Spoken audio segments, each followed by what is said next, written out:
Bonjour et bienvenue dans le 15e épisode de Celles qui rêvent de devenir écrivain. Aujourd'hui, je vous ramène en janvier 2023 et je vous parle de conditions physiques, d'organisation de travail, de chapitrage, de recherche, de différentes versions, de coaching éditorial, de construction, d'intrigue, de Deus Ex Machina, d'autofiction et de bien d'autres choses. Bonne écoute à vous. Le jeudi 19 janvier 2023. J'avais envie de parler de deux petites choses ce matin. Déjà, je suis dégoûtée parce que je peux plus travailler dans mon lit, ni même sur le canapé parce que j'ai mal au dos. C'était quelque chose que j'avais déjà entendu dire, qu'il n'était pas très bon de travailler dans ces conditions-là, mais moi, c'est vraiment ce que j'adorais. C'est même pour ça que j'avais acquis un ordinateur portable pour pouvoir travailler n'importe où, et notamment dans mon lit.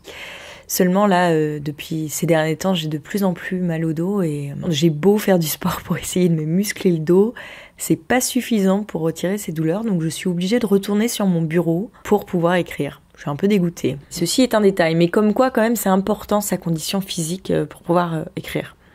L'autre chose dont je voulais vous parler, c'est que je me suis rendu compte hier que pour écrire un roman, de façon générale et un roman de fantasy en particulier, il fallait être organisé. C'est-à-dire que moi, quand j'avais commencé l'écriture de ce roman de fantasy, j'avais fini par complètement me perdre parce que je m'étais mal organisée dans mon travail et donc du coup, ça m'avait découragée, je savais plus où j'en étais et j'avais fini par laisser tomber. Aujourd'hui, après avoir écrit l'Inde de Soulage, où j'ai dû m'organiser, même si c'était pas du tout de la même façon que pour un roman de fantasy, ça m'a quand même appris à m'organiser, ne serait-ce que pour me repérer dans les différentes versions dont je dispose, dans mes documents. Et donc, une des principales choses qui me permet de m'organiser, c'est la manière dont j'enregistre mes documents. C'est-à-dire que devant chaque document, je mets la date du jour. En commençant par l'année, donc pour 2023, je vais mettre 23, puis le mois. Donc là, on est en janvier, donc 01, et le jour, le 19. Donc ça fait 23, 01, 19. Et tous les jours, à chaque fois que j'ouvre un document, au moment où je le ferme, je le réenregistre sous la date du jour. Comme ça, je sais toujours quels sont les derniers documents sur lesquels j'ai travaillé pour pas me perdre. Avant, je mettais V1, V2, V3. Enfin, je mettais des numéros dans ce genre-là. Sauf que si je ne retrouvais plus mon dernier document, je pouvais réintituler un autre document de V3. Alors que là, quand il y a une date, il n'y a pas de doute. Je sais quel est le dernier que j'ai ouvert. Je sais pas si je suis très claire dans mes explications, mais j'ai l'impression que ça m'aide bien de m'organiser pour éclaircir mon travail d'écriture. Et puis pareil, une autre chose que je fais pour m'aider à savoir où j'en suis dans mon travail, parce que même si je travaille tous les jours sur mon roman, il se peut que je sache plus trop par où commencer quand je reprends ma séance le lendemain matin. Donc maintenant, ce que je fais, c'est que j'ai un document où je note ce qu'il va falloir que je fasse le lendemain. Excusez-moi si vous entendez du bruit, c'est mon ordinateur là qui chauffe, je ne sais pas pourquoi. Donc je note ce qu'il va falloir que je fasse le lendemain, donc je sais très précisément par quoi commencer. Donc si je ne sais plus où j'en suis quand je commence ma séance d'écriture, parce que généralement c'est vraiment en réveil, donc je suis pas encore très bien réveillée, je reprends ce document et je repars là où je m'étais arrêtée la veille. Donc si par exemple je suis en pleine relecture, je vais mettre reprendre la relecture page 3, page 4, en fonction de là où je m'étais arrêtée la veille. Je gagne énormément de temps comme ça et je sais tout de suite ce que je dois faire. Donc ça, c'est les principales choses que j'ai trouvées pour pouvoir m'organiser. Et puis pour éviter aussi de perdre mes documents, des fois il y a des passages qui sont plus en adéquation avec la manière dont a évolué mon histoire. Mais plutôt que de les jeter, parce que peut-être ce sont des idées que je peux garder pour plus tard ou que je peux réutiliser, je les coupe et je les mets dans un document qui s'appelle Passage coupé, où je peux éventuellement repiocher quelques petites pistes pour l'évolution de mon roman. Enfin voilà, il y a plein de petites choses que j'avais élaborées en travaillant sur l'Inde de Soulage que je reprends pour mon roman de fantasy et ça me permet vraiment d'ordonner mes idées et du coup d'organiser mon travail d'écriture. Et en fantasy, je pense que c'est indispensable d'être organisé parce que sinon, comme moi, il y a des années, on se perd complètement dans son univers. Entre le monde qu'on doit créer, avec ses propres règles et ses propres mœurs et coutumes, etc. Les personnages qu'on doit inventer avec toute leur histoire, dont leur backstory. L'intrigue elle-même, plus les intrigues secondaires. Et en plus, si on fait une saga, franchement, il y a moyen de se perdre, quoi. Donc c'est important de, dès le départ, savoir très précisément comment organiser ces documents de travail. Le vendredi 20 janvier 2023, je viens de terminer le chapitrage du tome 1, sachant que la fin, je n'en ai que l'idée, je ne l'ai pas encore écrite parce qu'il a beaucoup évolué par rapport aux anciennes versions. Et là, je suis du coup en train de me demander s'il ne serait pas mieux, avant de continuer ma relecture de la suite, de mettre au clair tout le tome 1, de faire toutes les corrections qu'il y a à faire pour avoir déjà un premier jet cohérent. Même s'il y aura sans doute encore des choses à travailler, mais je me demande si c'est pas mieux. À la base, je voulais plutôt continuer ma relecture des tomes suivants et continuer à écrire la saga pour avoir une idée globale de l'histoire, mais avec le tome 1, il a tellement déjà pris une direction dans laquelle je ne veux pas l'emmener que je me dis ça serait pas mal de vraiment écrire une version qui va correspondre à celle sur laquelle je vais travailler. Ça m'embête quand même que tous mes fichiers, toutes mes dernières versions aient été tronquées en fait. Les versions les plus récentes que j'ai de cette histoire sont des versions tronquées. Peu importe là où je les ai copiées, les documents ne s'ouvrent pas ou avec des caractères incompréhensibles. Je peux rien en tirer. Je vais quand même rechercher encore une fois parce que j'ai l'impression de l'avoir déjà écrite. J'ai l'impression que moi, mon synopsis, je l'ai fait à partir d'un texte que j'avais déjà écrit. Je l'ai pas inventé de toutes pièces. Et j'aimerais bien retomber sur ce texte. Comme il m'est impossible de remettre la main sur une potentielle dernière version que j'aurais écrite de mon roman de fantasy, je vais devoir réécrire, en tous les cas en ce qui concerne le premier tome. Alors là, il y a plusieurs possibilités qui s'offrent à moi. J'hésite quant à la procédure à adopter. Soit je me lance dans la réécriture du tome 1 pour qu'elle soit cohérente et en adéquation avec les dernières idées que j'ai développées.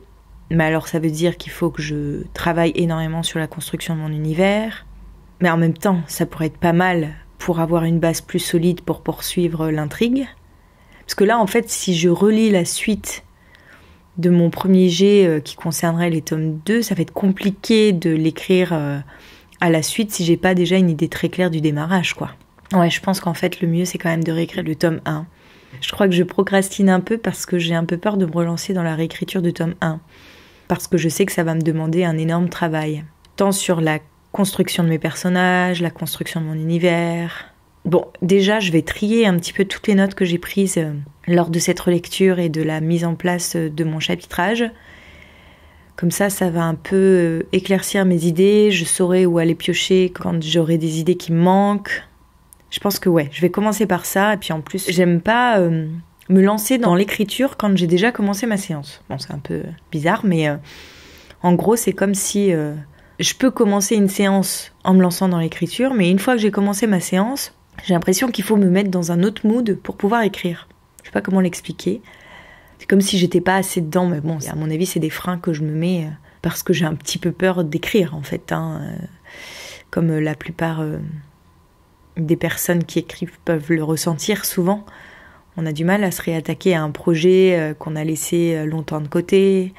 On a tellement tendance à idéaliser ce qu'on va pouvoir écrire que du coup, on préfère ne pas s'y mettre, plutôt que d'être déçu de ce qui pourrait jaillir. Enfin, voilà, il y a plein de choses comme ça qui se passent dans la tête. Ce sont des mécanismes de protection. Bon, déjà, je vais trier toutes mes notes et je vais m'y mettre. Alors, je vais en profiter d'ailleurs pour vous parler un petit peu de mon organisation de travail. Donc, j'ai un document qui s'appelle « Histoire de mon royaume ». Bon, pour l'instant, je vous donne pas le nom de mon royaume parce que je suis pas sûre de le garder tel quel. Je suis pas convaincue par son nom. C'est un peu un nom par défaut. Donc, en gros, il y a l'histoire de l'univers dans lequel se situe mon intrigue. Ensuite, j'ai un document qui s'appelle questionnaire pour recherche. Alors ça, en gros, c'est que quand je dois faire des recherches, par exemple, j'ai dû faire des recherches en ce qui concernait la situation initiale de mon personnage. Parce que, bon, je ne vous dévoile rien en vous disant ça. En gros, ça commence... Oh là là, je suis désolée pour le bruit, il y a mon ordinateur à côté qui se met à chauffer, là. Mon personnage principal est pris en charge par l'aide sociale à l'enfance parce que sa mère est plongée dans le coma et son père est... Alors ça, j'hésite encore concernant son père. Soit son père est décédé, soit il ne connaît pas son père. Voilà, bon, ça c'est quelque chose que j'ai pas encore éclairci. J'ai quand même une petite idée à ce propos, mais je ne préfère rien vous révéler par rapport à ça. Enfin voilà, je me tais. Donc dernièrement, j'ai préparé un questionnaire parce que je voulais questionner une amie qui a travaillé en foyer de l'enfance pour savoir comment ça se passait. Et donc voilà, j'avais préparé tout un questionnaire pour pouvoir lui poser des questions. A priori, j'ai à peu près toutes les infos qu'il me faut pour pouvoir avoir quelque chose d'à peu près crédible pour la situation initiale de mon roman. Et ça, c'est un questionnaire que je vais garder pour toutes les recherches que je dois faire, si je dois contacter des gens, que j'ai déjà mes questions de prête plutôt que de ramer en les cherchant et ne pas avoir à rappeler 10 000 fois les mêmes personnes. Ensuite, j'ai un document de réflexion concernant mon système magique. Ensuite, j'ai un document concernant les lois et les règles de l'univers que je suis en train de construire. J'ai un document qui s'appelle le pourquoi des différentes versions. Si jamais à un moment j'ai envie de revenir à une version précédente, je sais de quelle version il s'agit et qu'est-ce que j'ai envie de trouver dans cette version, pourquoi j'ai envie de revenir à cette version. J'ai tendance à faire énormément de versions. Dès que je change un élément important de l'histoire, je change de version. C'est pour ça que l'Inde de Soulage, j'en suis arrivée à 28 versions. Mais parce que dès qu'il y avait un tout petit truc qui changeait, bam, on passait à la version suivante. Donc bon, évidemment ça va vite. Mais je sais pas d'ailleurs comment on choisit de changer de version. Parce que moi, je corrige tellement mes textes que oui, je peux facilement arriver à une 30aine de versions pour un même roman. Bon, c'est une question en suspens. Si vous avez des idées, dites-moi, vous, comment vous faites par rapport à vos versions, à quel moment vous changez de version, quelles sont les raisons qui vous poussent à changer de version. Moi, je change beaucoup de versions parce que aussi, je veux pas supprimer ce que j'ai fait, parce que des fois, il peut m'arriver de reprendre des choses que j'avais déjà fait. Donc en fait, quand je veux vraiment travailler mon texte en profondeur, plutôt que d'abîmer le texte sur lequel je travaille, je préfère changer de version. Quitte à revenir sur une ancienne version si jamais la nouvelle version ne me convient pas. Ce qui n'est jamais arrivé, bien sûr, mais on sait jamais. Ensuite, j'ai un document qui s'appelle Affaires. Donc ça permet d'organiser mes séances de travail. C'est-à-dire qu'à la fin de chaque séance d'écriture, je note tout ce qu'il va me falloir faire dans les prochains jours en priorisant. Quel est le plus important, ce par quoi il faut commencer. Donc là, ça me permet d'organiser mon travail. Ensuite, j'ai un document qui s'appelle Biographie des personnages, sachant que leur biographie, c'est surtout leur backstory, tout ce qui s'est passé avant l'histoire, pour leur donner un peu plus de profondeur. En tous les cas, pour le moment, c'est comme ça que ça se forme. Ça me permet de savoir à quel moment je les prends quand ils arrivent dans l'histoire. Ensuite, j'ai un document qui s'appelle Chronologie. Donc là, c'est pour me repérer dans les dates et les âges de mes personnages. Quels âges ils ont, à quel moment il se passe telle chose. Alors j'ai pas de date puisque c'est un monde inventé, j'ai pas créé un calendrier puis je suis pas sûre d'en avoir besoin. Par contre j'ai besoin de savoir quels âges ont mes personnages pour pouvoir me repérer, pour qu'il y ait une cohérence entre eux. Par exemple, j'ai un de mes personnages qui a une sœur, je voulais que cette sœur elle soit plus âgée et quand on la trouvait dans le roman, elle était beaucoup trop jeune par rapport à l'âge qu'elle aurait dû avoir. De connaître précisément l'âge de mes personnages me permet d'être cohérente dans mon intrigue. Ensuite, j'ai un document qui s'appelle Correction. Donc ça, c'est toutes les notes que j'ai prises par rapport aux corrections que je vais devoir faire sur mon tome 1. Ensuite, j'ai un document qui s'appelle Idées non retenues. Donc ça, c'est des idées que j'ai pu avoir à un moment donné sur mon roman. Et comme l'intrigue a changé, que j'ai eu de nouvelles idées qui me semblaient meilleures que les premières, plutôt que de les supprimer parce que si jamais je veux revenir en arrière, je veux revenir dessus, ou je veux chercher des sources d'inspiration, je préfère les mettre dans un document plutôt que de les supprimer définitivement. Ensuite, j'ai un document qui s'appelle Journal de bord. Bon, c'est un petit peu le même principe que ce que je fais en m'enregistrant ici, c'est-à-dire que ça me permet de réfléchir sur des thèmes et problématiques que je rencontre en écrivant mon roman, et puis pour savoir un petit peu où j'en suis dans l'écriture de mon texte. Ensuite, j'ai un document qui s'appelle Les êtres et idées. Donc là, je note tous les peuples qui constituent mon univers, les objets particuliers, les idées pour me permettre de le développer, les mœurs et les coutumes. Enfin là, c'est un peu le fourre-tout qui concerne mon univers. Ensuite, j'ai un document qui s'appelle Notes. Donc là, c'est dès que j'ai des idées qui me viennent et que je ne sais pas où les classer, plutôt que de chercher le document à laquelle il s'adapte, je note tout en bloc là-dedans et après, il faut que je trie. C'est ça que je vais devoir trier là tout de suite. Ensuite, j'ai un document qui s'appelle Passage coupé. Donc là, ce sont les éléments que j'enlève, peu importe duquel de mes documents, mais que je ne veux pas supprimer. Et normalement, Passage coupé, c'est plutôt destiné aux coupes que je fais dans mon manuscrit. Mais là, je l'ai un peu utilisé pour le tout venant, parce que j'ai dû vraiment faire le tri dans tous les documents que j'avais pour pouvoir me repérer. J'ai pas encore fini, mais j'ai quand même bien avancé là-dessus. Ensuite, j'ai un synopsis, chapitre par chapitre. En fait, c'est mon chapitrage. Donc là, j'ai essayé de découper mon synopsis en chapitres. Et j'ai un dernier document qui s'appelle questions-réponses.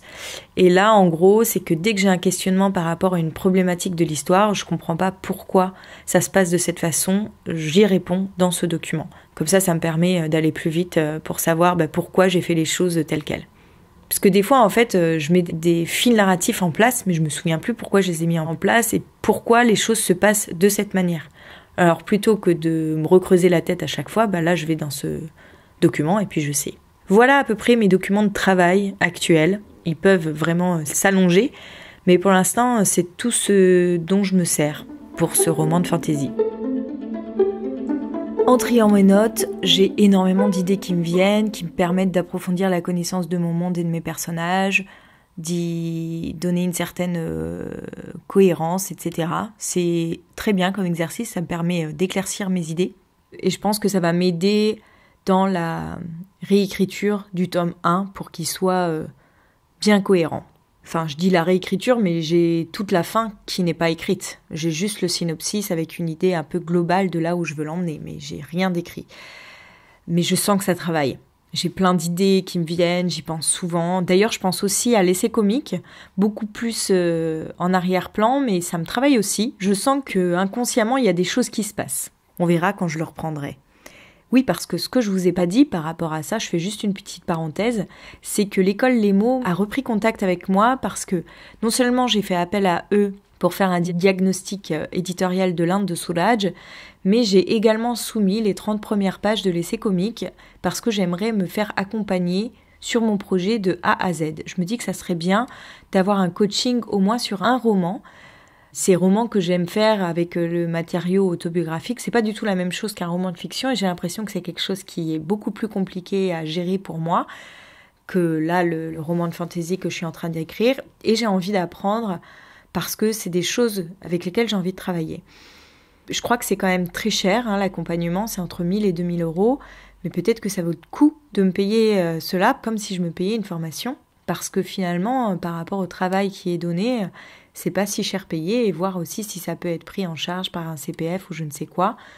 Enfin voilà, c'est quelque chose que j'ai envie de m'offrir parce que je pense que ça peut vraiment être un travail passionnant.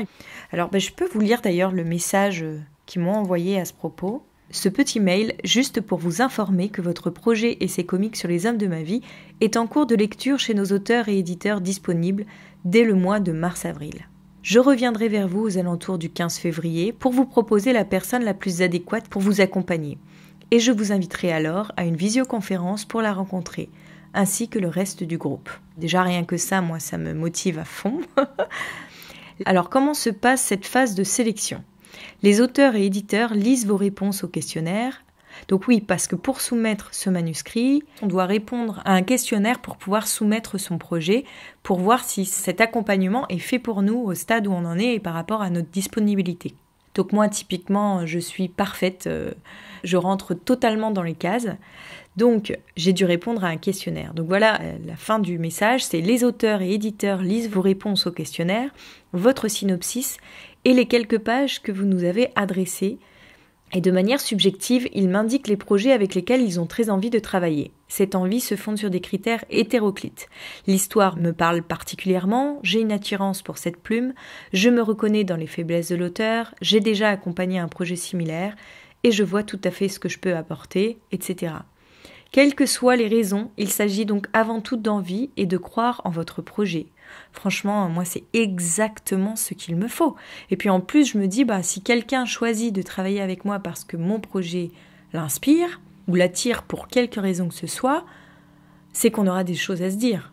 C'est cette personne-là avec laquelle je vous proposerai de travailler lorsque je vous écrirai aux alentours du 15 février. Et après l'avoir rencontré, il vous restera à me dire si l'envie de cheminer ensemble est réciproque avant de vous engager pleinement. Franchement, on va voir ce que ça donne. Mais je pense que ça peut être un excellent accompagnement et exactement, précisément ce dont j'ai besoin. En tous les cas, c'est ce à quoi j'aspire. C'est pour ça que je désespère de ne pas trouver de maison d'édition, parce qu'en fait, c'est ce travail-là que j'aimerais faire avec un éditeur. Sauf que je pense qu'un éditeur, à part pour un auteur qu'il suit peut-être depuis des années, il est peut-être pas prêt, ou alors à part un auteur qui est son ami, il est peut-être pas prêt à investir autant avec un auteur. Enfin, Je ne sais pas s'il y a des auteurs qui sont aussi demandeurs d'accompagnement que moi. Bon, il y en a certainement. Il y a peut-être des circonstances qui permettent cela, mais ça ne doit pas être souvent le cas. Souvent, un manuscrit est édité un peu plus rapidement. Bref, je ferme la parenthèse. Et donc, qu'est-ce que j'étais en train de vous dire juste avant ? Oui, je vais vous parler de ma séance d'aujourd'hui. Donc, en triant mes notes, j'en suis arrivée aussi à continuer à travailler sur la biographie d'un de mes personnages, qui est l'antagoniste, qui est aussi un personnage très important. Et j'ai plein d'idées qui me sont venues. Donc demain, il va falloir que je finisse la biographie de mon antagoniste et que je continue de trier mes notes. Et une fois que j'aurai fini tout cela, je pourrai reprendre l'écriture de mon tome 1. Même s'il me manque la fin, je pense que je vais le reprendre depuis le début pour qu'il soit déjà en cohérence avec la nouvelle version. Je vais peut-être changer de version du coup. Enfin, on verra. Ce projet m'enchante, j'adore travailler là-dessus. Je m'évade dans un autre monde. C'est hyper agréable de travailler avec mon imagination. Ça me semble tellement plus simple et beaucoup plus enivrant. Ah, j'adore ce que je suis en train de faire en fait.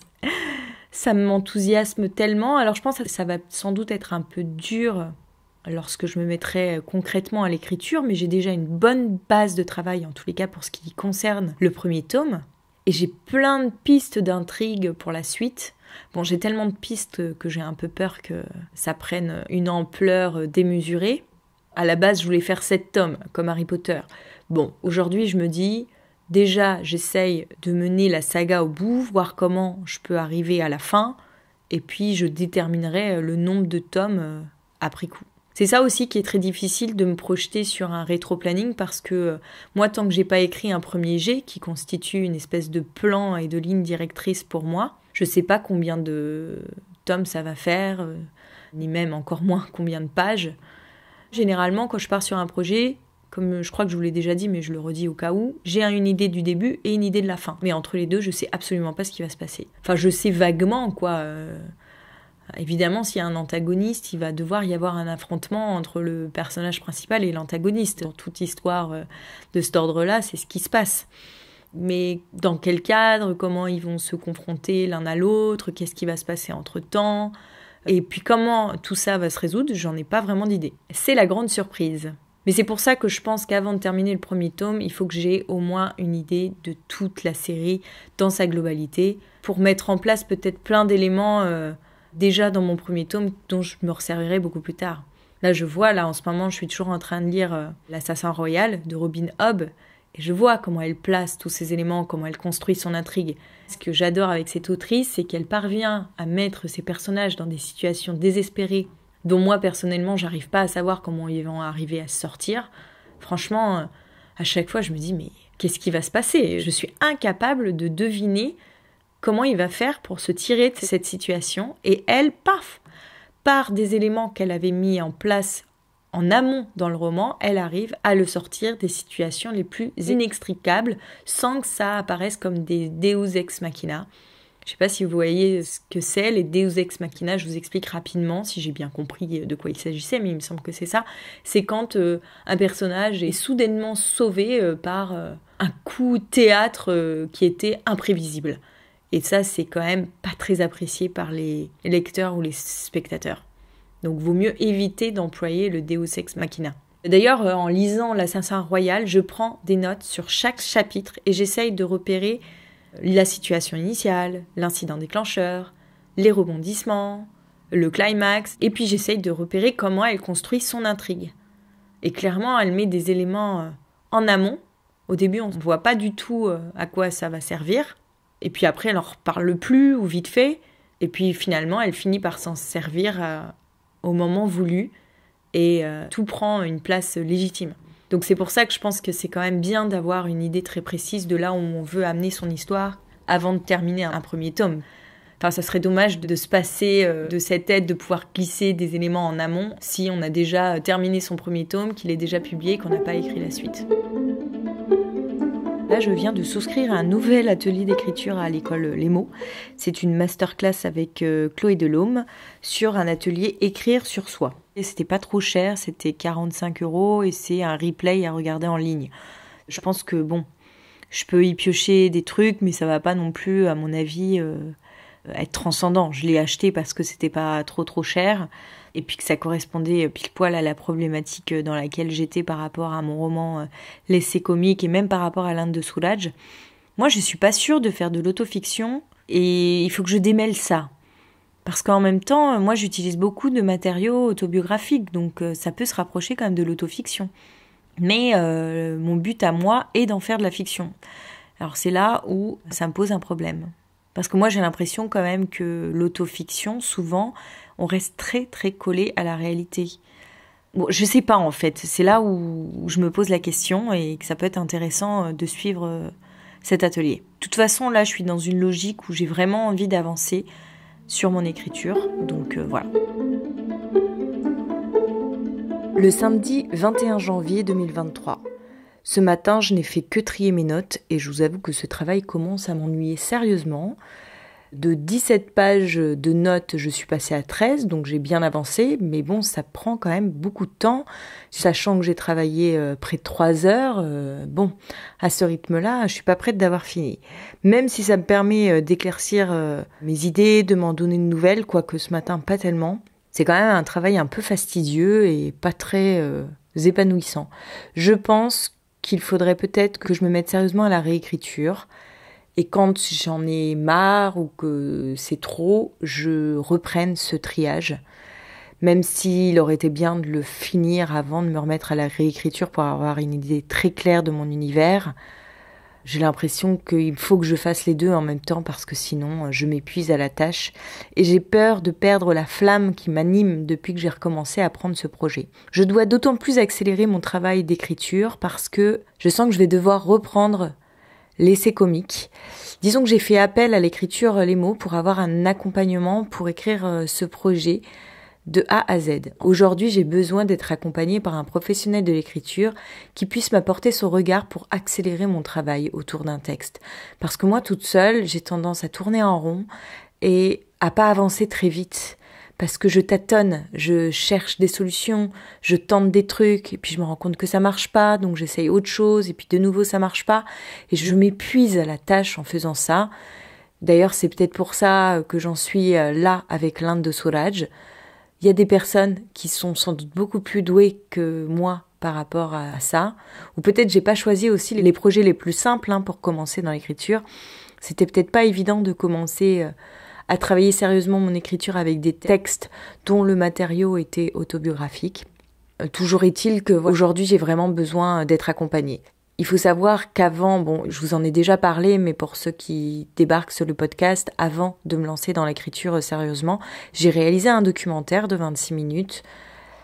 Et pour ce faire, j'ai été accompagnée par un festival de voyage, le festival du Grand Bivouac à Albertville.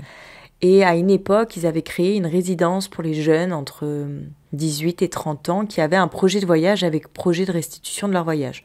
Donc le projet pouvait être de toutes sortes, ça pouvait être des photos, des romans, des magazines, un film, peu importe. Et donc j'avais postulé pour participer à cette résidence et j'avais été retenue pour mon projet de documentaire autour d'une tribu en Inde, qui a d'ailleurs été la base de mon roman sur l'Inde de Soulage.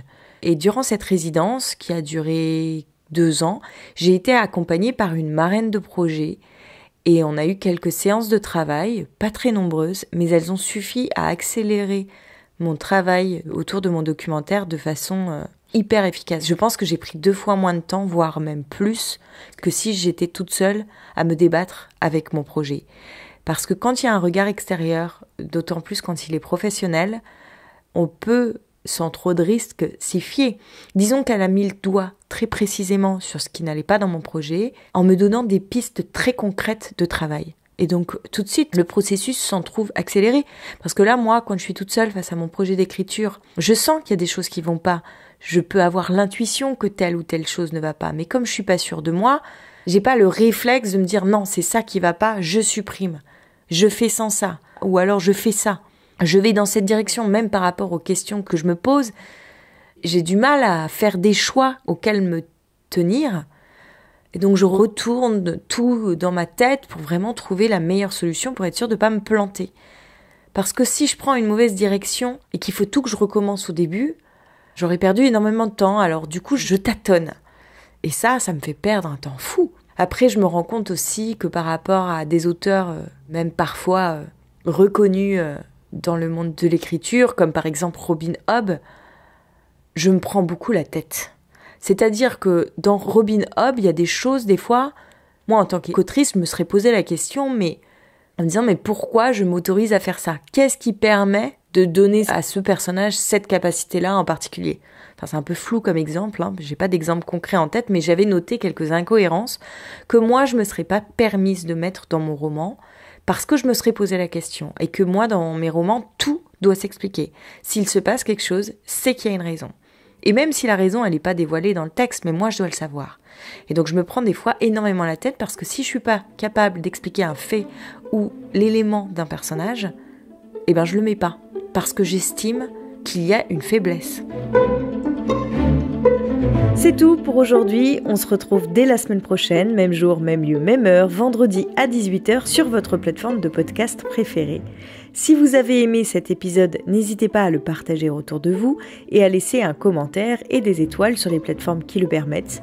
Cela aide beaucoup le podcast à se faire connaître et donc par extension, ça m'aide beaucoup. Vous pouvez également me le dire et m'envoyer un message via Instagram @AureliaHorner. Et si vous avez des problématiques d'écriture, des conseils à partager ou que vous avez tout simplement envie de discuter avec moi, je serai ravie d'échanger avec vous. Un grand merci pour votre écoute et à la semaine prochaine.